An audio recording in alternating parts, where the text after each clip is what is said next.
Tammy, I know this hurts. Your mother's gone. Just like that. No goodbye, no apology, no closure.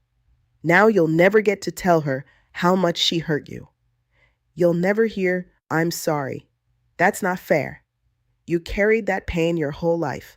Now you're expected to bury the woman who buried pieces of you while she was still alive. Everybody keeps saying, be strong. She's in a better place. God needed another angel. Man, fuck all that. None of them know what you're feeling.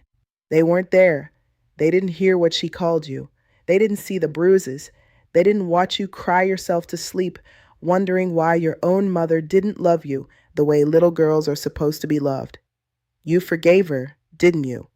You did all that work, all those meetings, all those tears, and for what? She still died without making it right. That's bullshit. Come here. You don't have to be strong. Not tonight.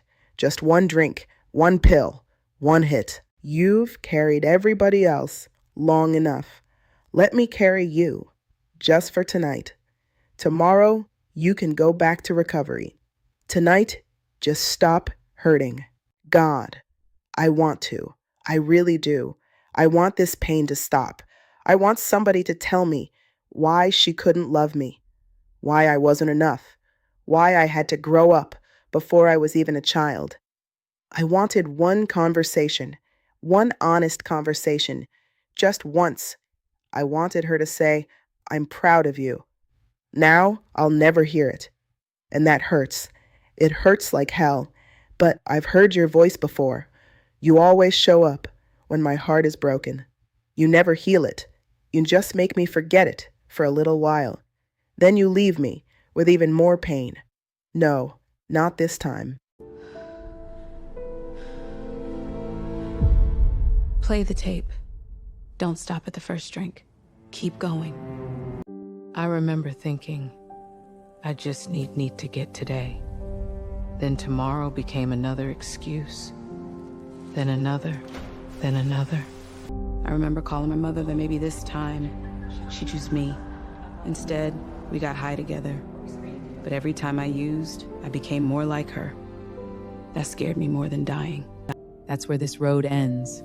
Not with comfort, with loneliness, with another funeral, mine. Don't stop there. Keep playing it. Not pervery gave me something my addiction never could.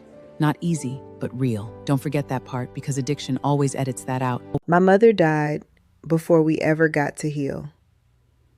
I hate that. I hate everything about it. But if I use today, I'll never heal either. And then her addiction wins twice. It destroyed her life. I'm not letting it destroy mine too. I forgive you, Mom. Not because everything was okay. It wasn't. I forgive you because I refuse to carry this pain for the rest of my life. I'm going to bury you, but I'm not burying myself with you. Did you notice what addiction just did? It didn't tell Tammy she wanted to get high. It told her she wanted the pain to stop. There's a difference. Grief is one of the most dangerous seasons in recovery, especially when the person who died was also the person who caused the deepest wounds. That kind of loss is complicated. You can feel sadness, anger, love, relief, regret, and guilt, all at the same time. Every one of those feelings is valid, but none of them have to become a relapse. When addiction whispers, you can't survive this pain. Play the tape. Remember where numbing the pain took you. Then remember where healing has brought you. Some wounds never disappear completely, but they don't have to control your future. Healing isn't forgetting. Sometimes healing is choosing not to become what hurt you. If you've ever lost someone you had a complicated relationship with, you're not alone. Grief doesn't have to become relapse.